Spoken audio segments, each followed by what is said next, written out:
We're talking about different personality types this week. And today, our focus is on the personality type sanguine. My father is your typical sanguine. He has a very warm, very friendly, and quite lively personality. He loves to be in the presence of many people who enjoy having him around. And he was in the best possible job a sanguine can ever be. He was in sales. In fact, he was a sales trainer.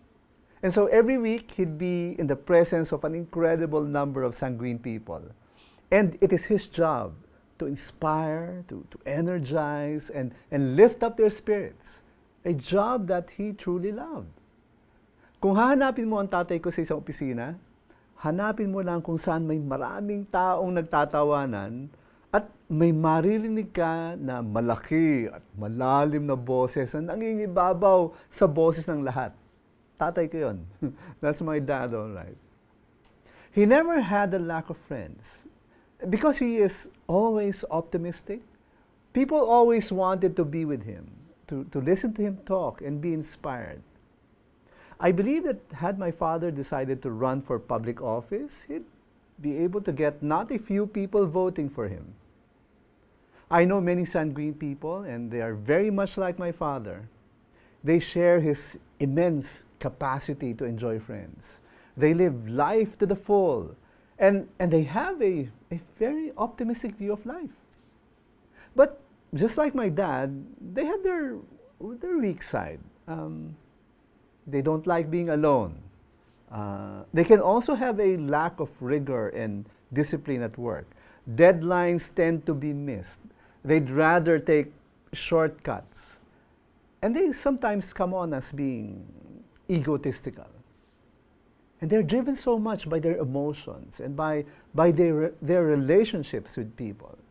And so making impartial decisions can be quite a challenge. Nonetheless, I thank God for making them this way, with their warm and buoyant personality. Imagine a world without them. We'd be missing that element of fun. Life in community might be a little boring, don't you think? There are many sanguine characters in the Bible, and the one that stands out for me is the Apostle Peter. You see, every time he appeared in the Gospels, he would be talking.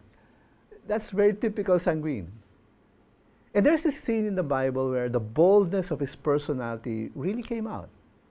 One day, the apostles were in a boat on the lake at night, and then they saw Jesus walking on water, approaching them. And this is what Peter said. And Peter answered him, "Lord, if it is you, command me to come to you on the water." He said, "Come." And so Peter got out of the boat and walked on the water and came to Jesus. I guess that kind of boldness was one of the reasons why Peter became the strong, resolute leader of the early church.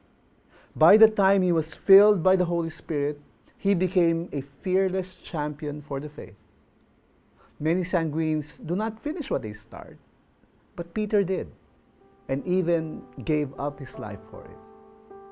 Are you of the personality type sanguine? Then, my friend, as you learn to submit your personality to the Lordship of Jesus, do keep in mind, faith matters